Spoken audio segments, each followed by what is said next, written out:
Kalau kita berbicara tentang nuzulul Quran, maka sore ini saya ingin membahas salah satu ayat yang ada dalam Al-Quran yang menurut saya ayat ini luar biasa. Nanti ada singgungannya, ada irisannya dengan organisasi kita NU. Ayatnya ada dalam surah At-Tin, di mana Allah Subhanahu wa taala berfirman, "Wat-tini waz-zaitun wa turi sinin wa hadzal baladil amin laqad khalaqnal insana fi ahsani taqwim." Hada mahallus syahid. Inilah ayat yang menjadi poin atau madar pembahasan kita.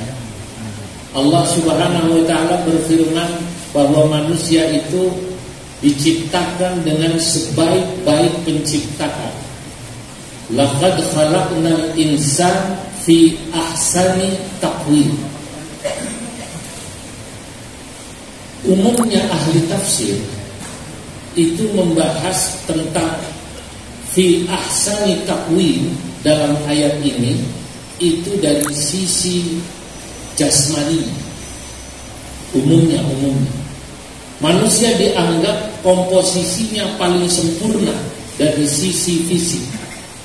Posisi matanya dua, posisi hidungnya, posisi mulutnya, posisi telinganya.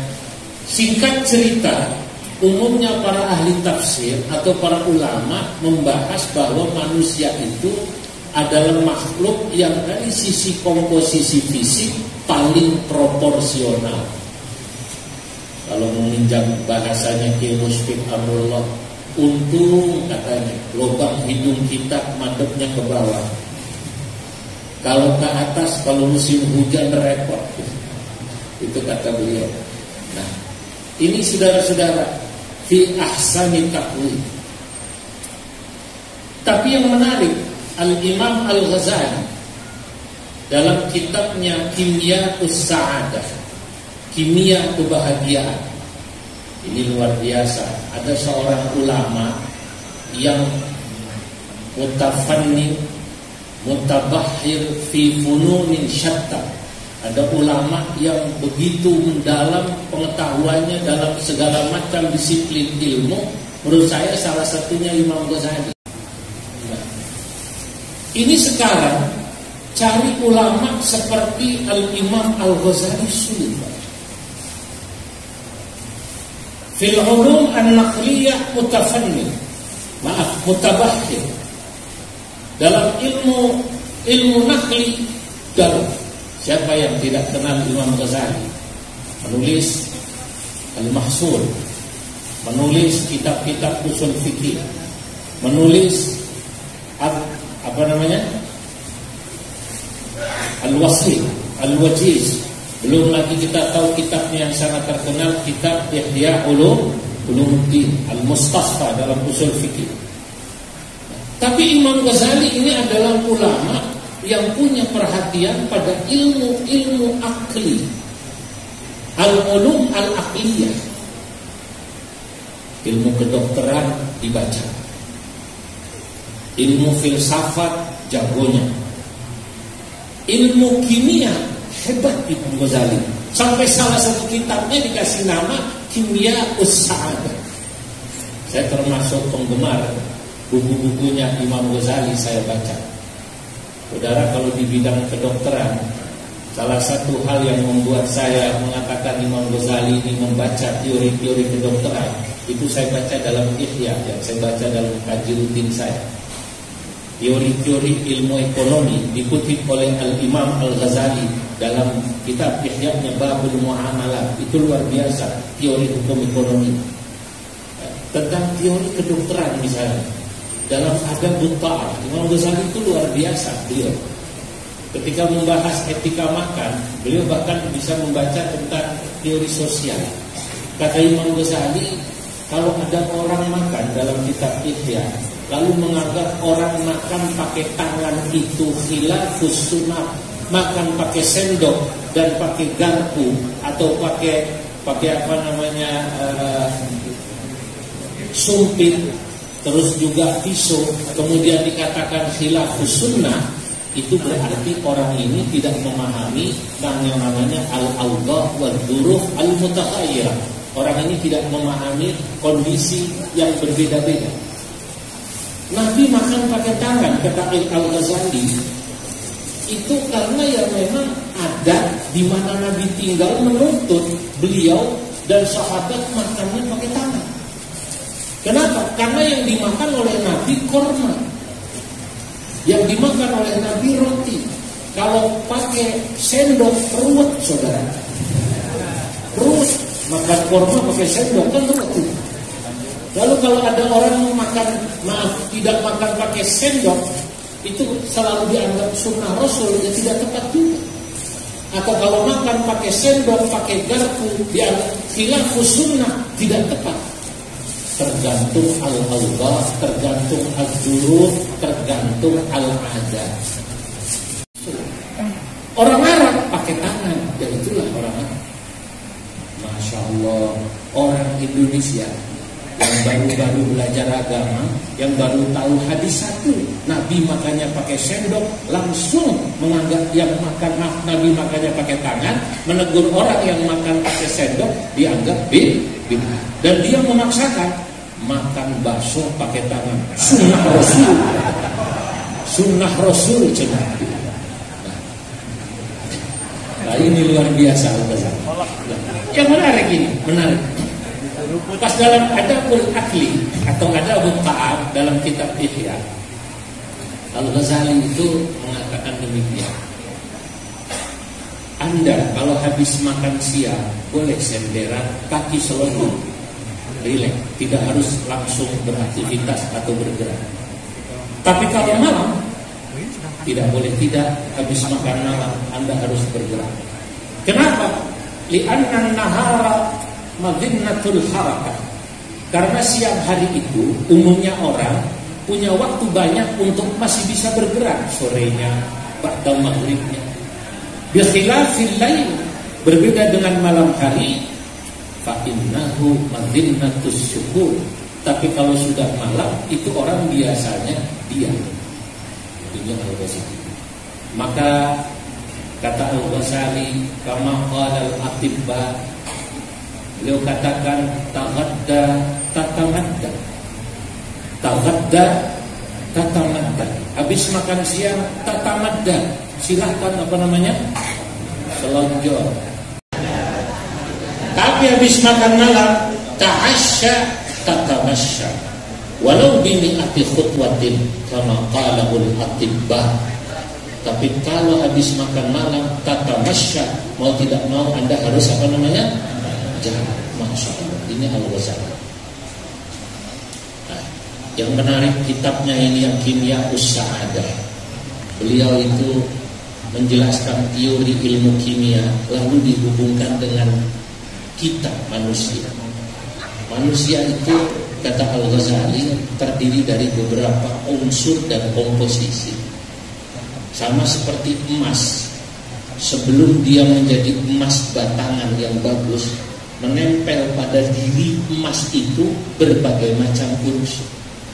Ada pasirnya, ada logam-logam yang lain. Kemudian harus dibersihkan dulu, kemudian dikasih air raksa, dikasih merkuri. Baru setelah ada proses kimiawi ini, jadilah dia emas. Kan? Kita juga demikian, dalam diri kita ini ada beberapa unsur, ada komposisi. Yang pertama yang pasti dalam diri kita ada yang namanya unsur atau sifat kebinatangan. Al-bahim. Yang al-bahimah ini, sifat binatang ini terlihat pada diri kita. Kita memiliki al-quwwah asy-syahwatiyah, kekuatan syahwat. Pokoknya manusia itu banyak senangnya, terutama yang sifatnya biologis. Makan pengen enak, bini pengennya cakep, jangan banyak. Istri saya ikut. Apa namanya? Makan pengennya Kemudian juga hal-hal yang lain maunya keturutan yang enak-enak. Itu namanya syahwatiyah, al-quwwah asyahwatiyah. Tidur pengennya juga di kasur di hotel yang enak. Itu asyahwatiyah. Ini unsur yang pertama.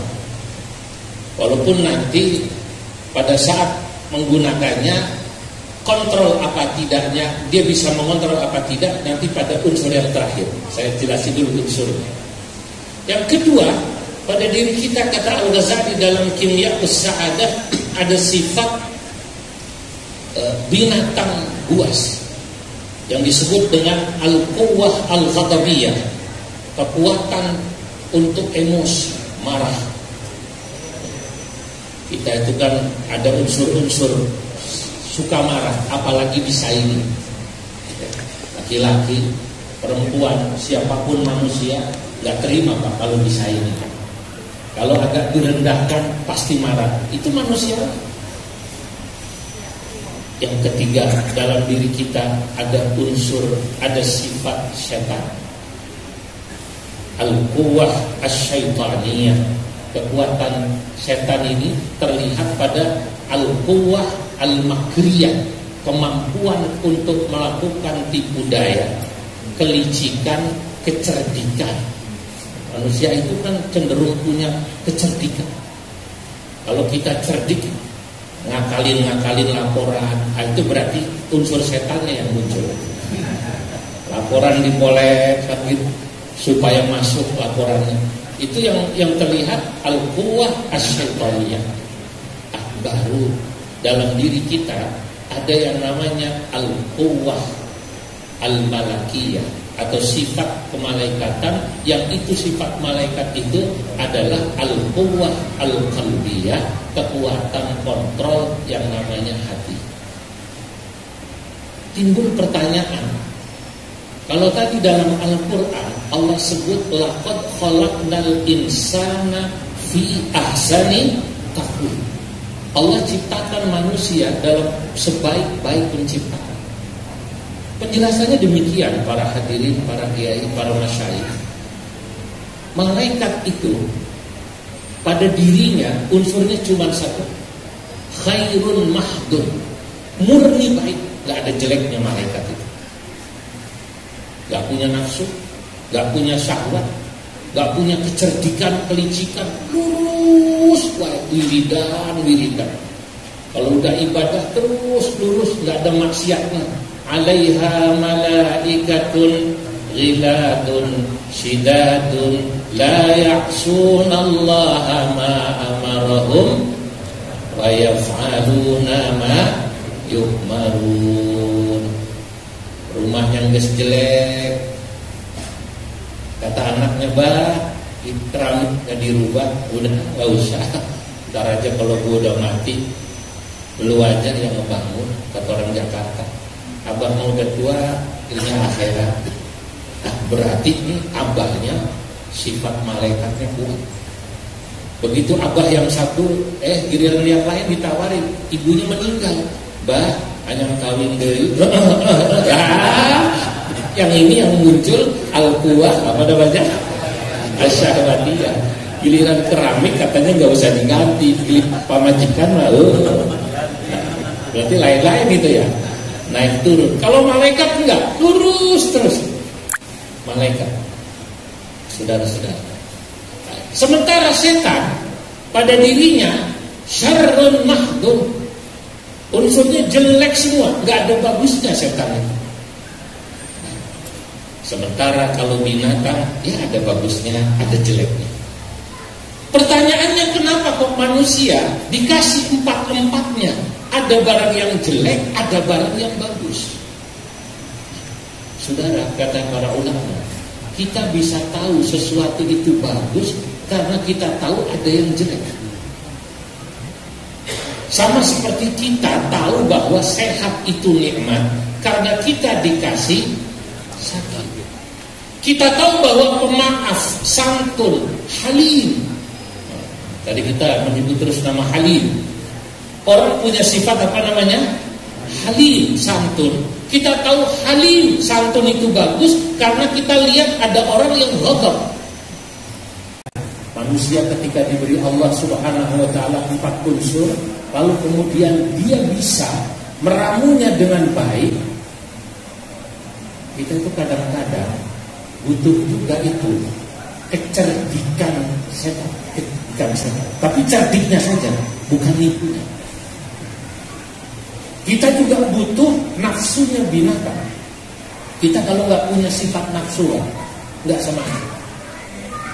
Kalau manusia bisa meramu dengan baik, insya Allah dia akan masuk dalam apa yang dikatakan oleh Nabi Al-Qayyisu, man dana nafsahu wa amila lima ba'dal maut, wal ajizu man atba'a nafsuhu hawa wa tamanna 'ala Allah ayil amani.